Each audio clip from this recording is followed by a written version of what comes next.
we have high vaccination rates. But we are seeing that a lot of people are going out. Yung pagpunta po dun sa mga enclosed spaces, political rallies, political sorties, and now we are going to have the May 9 election. So ito po yung mga tinitignan natin at pinapantayan maigi. So ito yung pwede, no? The risk factor is very high, the probability is very high that we can have increase in the number of cases in the coming weeks to come. You heard from Health Undersecretary Maria Rosario Vergeire. She's adding her voice to growing concerns over a possible surge now that the country is observing the Holy Week, Ramadan, and the upcoming elections. The World Health Organization is penciling in a possible spike in 2 months' time, but based on trends, Okta Research says that might happen as early as this month.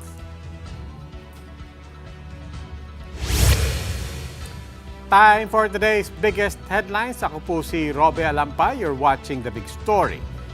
And as they cautioned of another spike in COVID infections, the World Health Organization is calling government to step up efforts to boost vaccination, including going door to door just to ensure everyone gets immunized. Greg Gregorio with The Big Story. A new COVID surge might be in the offing. The World Health Organization sees that happening in the next 2 months. This as level of activity is expected to increase due to the elections, the Ramadan, and the Holy Week. The Health Department, likewise, is not discounting that possibility. Yung pagpunta po dun sa mga enclosed spaces, political rallies, and now we are going to have the May 9 elections. The risk factor is very high, the probability is very high that we can have increase in the number of cases in the coming weeks to come. The Okta Research Group issued a similar warning.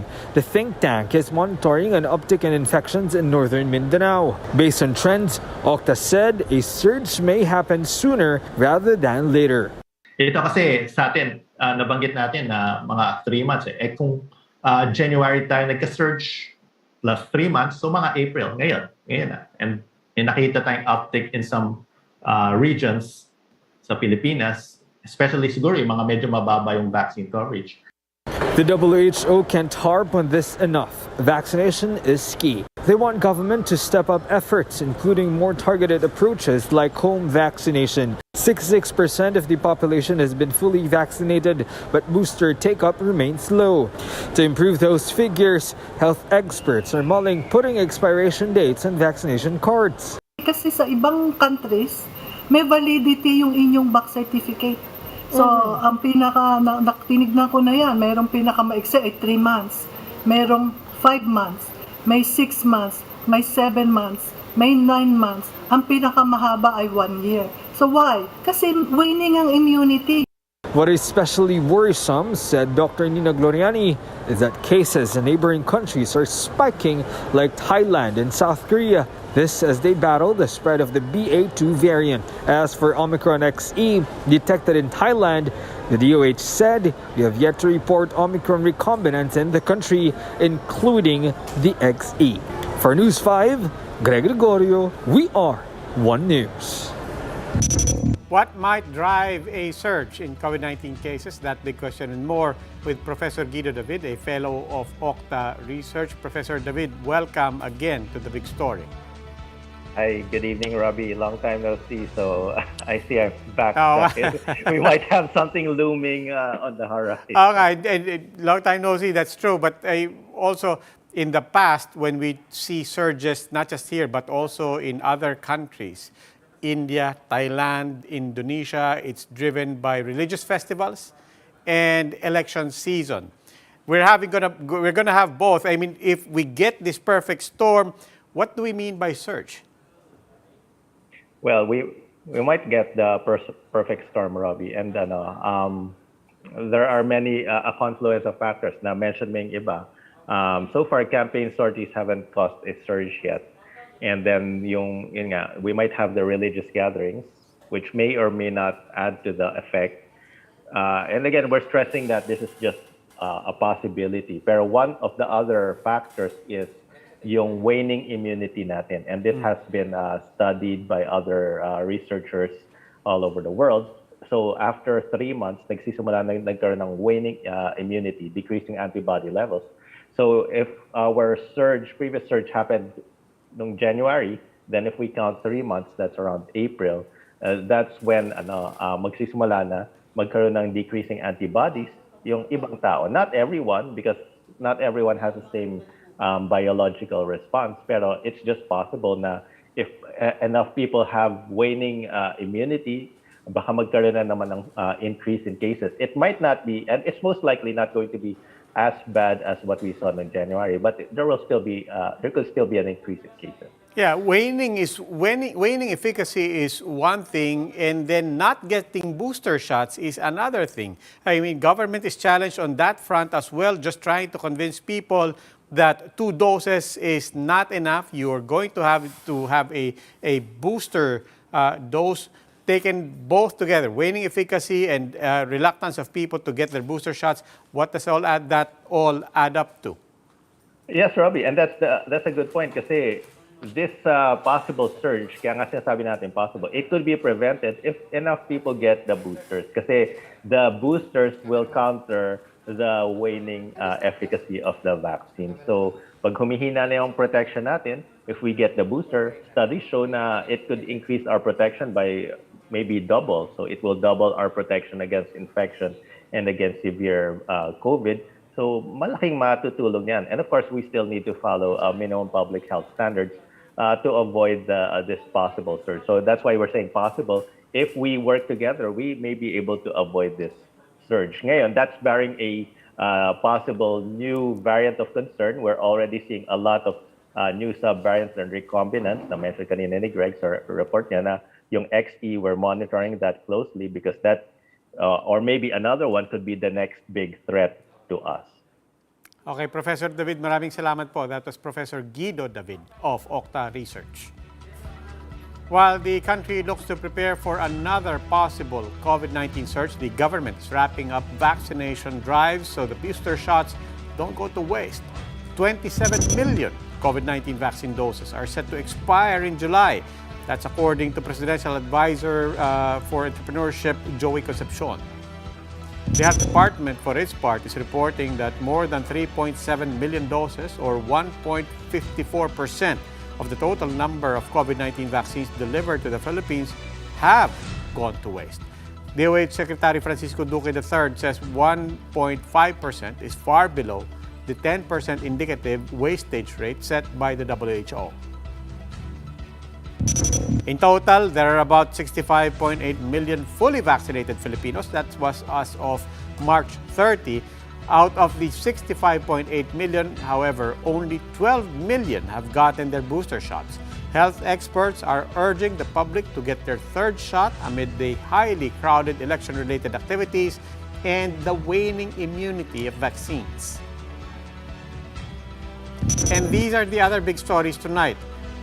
Congressman El Rey Villafuetre cries deep fake as an audio recording said to be of him giving instructions to make fake posts about VP Leni is making rounds online. Meanwhile, travelers are flocking to bus terminals as they return to their provinces for Holy Week. And maitake mushroom adobo halo-halo with a twist, how a Filipino restaurant in Chicago has earned a Michelin star for its creative twist on some classic Pinoy dishes. These big stories after the break.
sila Leni, kasama sila Andaya, nila naka-feast sila.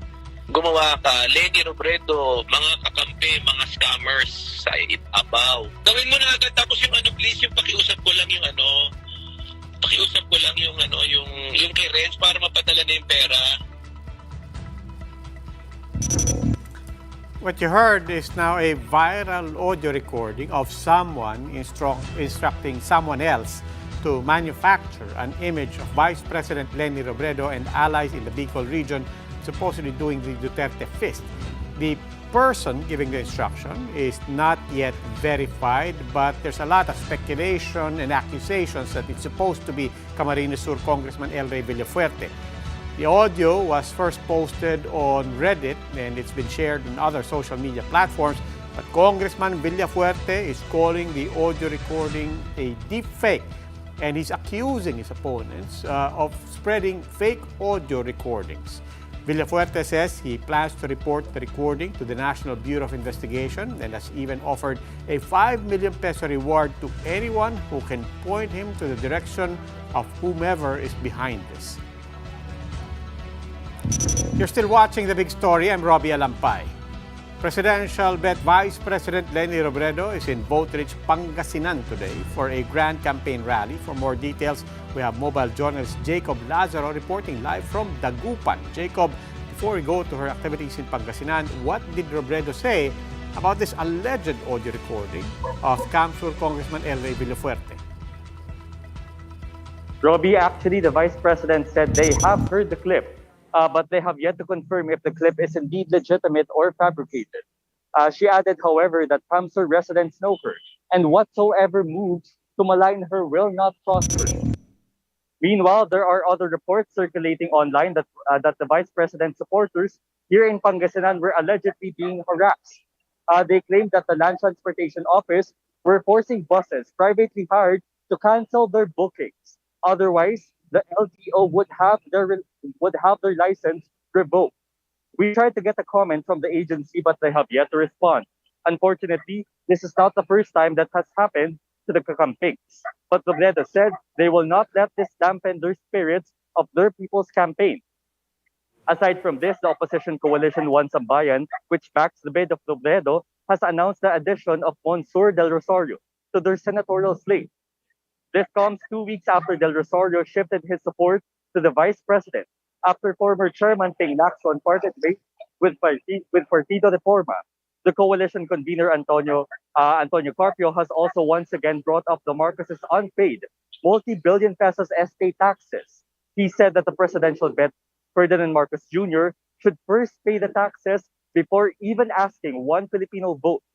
Robbie, around 15,000 people are expected to attend the People's Rally here in the Dagupan City. A sizable crowd considering that Pangasinan is known to be a Marcos country. Robbie? Maraming salamat. That was mobile journalist Jacob Lazaro reporting live from Dagupan. Meanwhile, presidential aspirant and Manila Mayor Isko Moreno took his campaign to Cebu, but he seems to have missed some of his sorties. For the latest updates, we have mobile journalist Pamela Vasquez. Pam, how did things go for Moreno's campaign today? Robbie, owing to the bad weather and conflict in schedules, things did not go as planned for Manila Mayor Isko Moreno's campaign sorties here in Cebu. But his family was more than willing to make it a family affair, ensuring that the Moreno presence is still felt in the province. Due to the changes, Moreno's campaign here in Cebu will now be extended until tomorrow. Due to some of his other engagements, plus the bad weather, he was not able to attend the town hall meeting at the Guadalupe Gym. But the crowd was not left hanging as Moreno's wife, Leni, and son, Joaquin Domagoso, enthusiastically faced the crowd on behalf of the Manila mayor. Moreno's only daughter, Frances, also made an appearance in their house-to-house campaign. The camp's motorcade from Tinago Gym to Lapu-Lapu City has also been postponed. We still haven't got a glimpse of him today, but we're told he'll be at a concert at the Hoop Dome in Lapu-Lapu City, Robbie. Meanwhile, Action Democratico Chairman Ernest Ramel in a press briefing today said that they received pledges of members or supporters from chapters like in Rizal, Zambales and NCR that they won't go with their conveners if they decide to join another campaign. This is some volunteer groups reported they shifted to support Vice President Leni Robredo. Moreno's camp also insisted the race for presidency is not yet over. The party reiterated that Moreno remains the top second choice preference for all candidates. Also in the same briefing, Moreno's campaign manager Lito Banayo expresses non-concern over the recent survey. Banayo also added that the Pulse Asia survey results do not seem to reflect the groundswell of support they're witnessing on ground. Rob.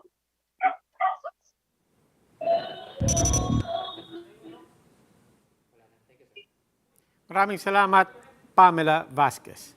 In world news, Chicago-based Filipino restaurant and bakery Kasama has been given a Michelin star for its world-class culinary excellence.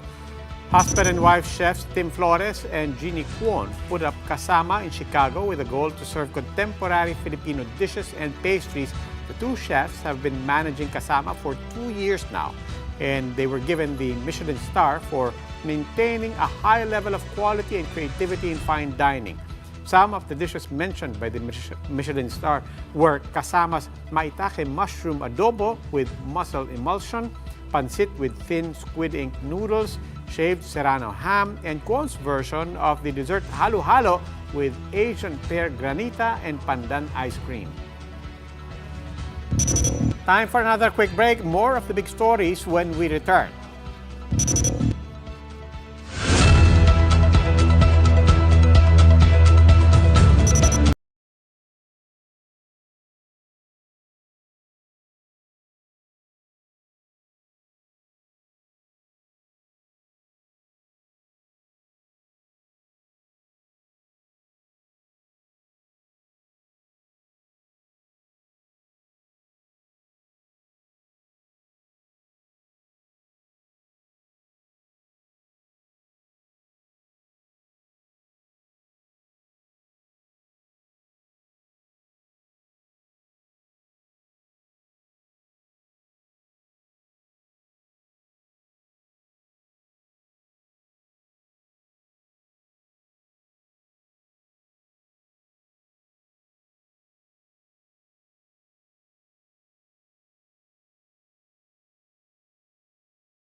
You're still watching The Big Story. I'm Robbie Alampay.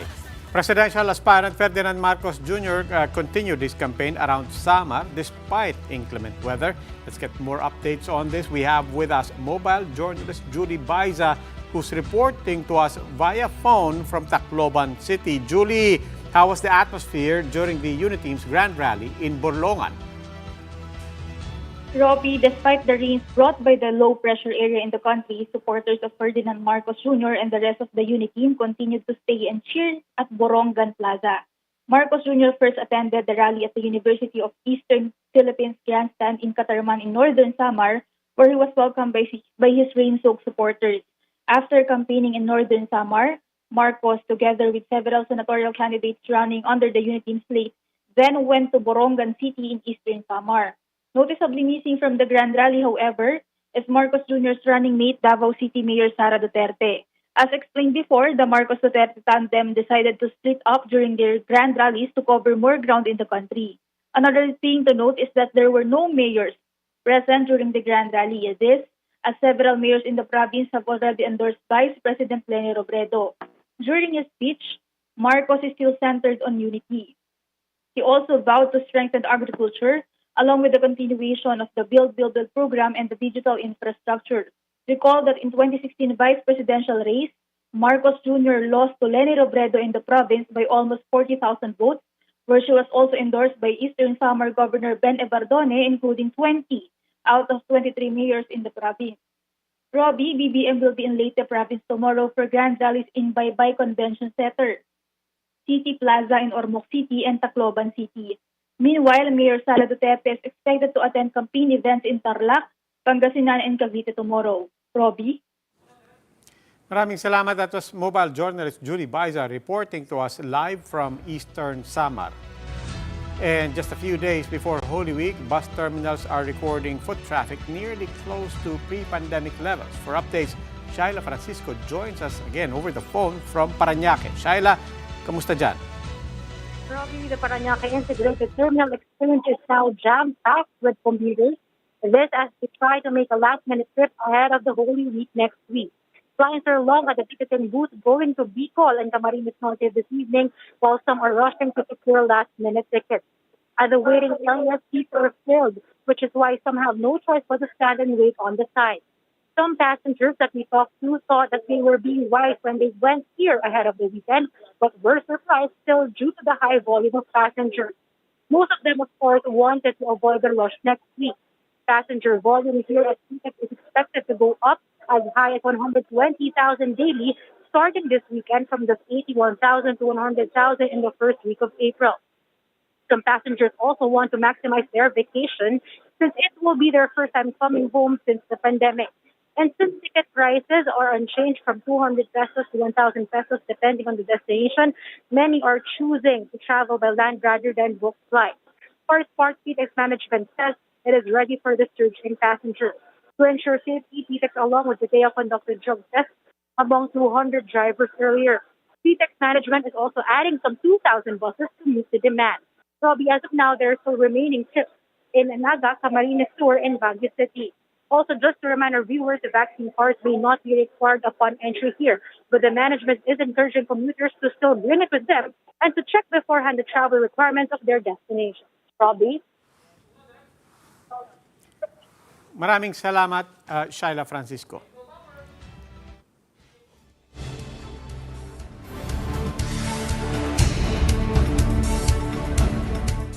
And it's going to be a rainy weekend ahead of Holy Week, especially for our kababayans in southern Luzon, Visayas, and Mindanao.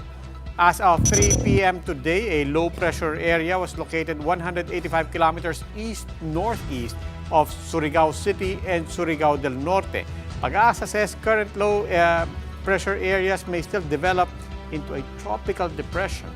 Meanwhile, a tropical storm outside the Philippine Area of Responsibility was seen 2,215 kilometers east of Mindanao.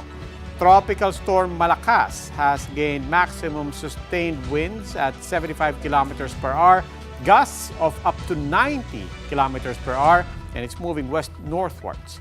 The Pag-asa says a tropical storm Malakas will have no direct effect on the weather this coming weekend, but it could enter the Philippine Area of Responsibility by Monday, when it is expected to become a severe tropical storm or typhoon. Merienda for All. Ana Patricia Non has opened up a new community pantry in Maginhawa, which offers free merienda for jeepney and tricycle drivers ahead of the first-year anniversary of the movement.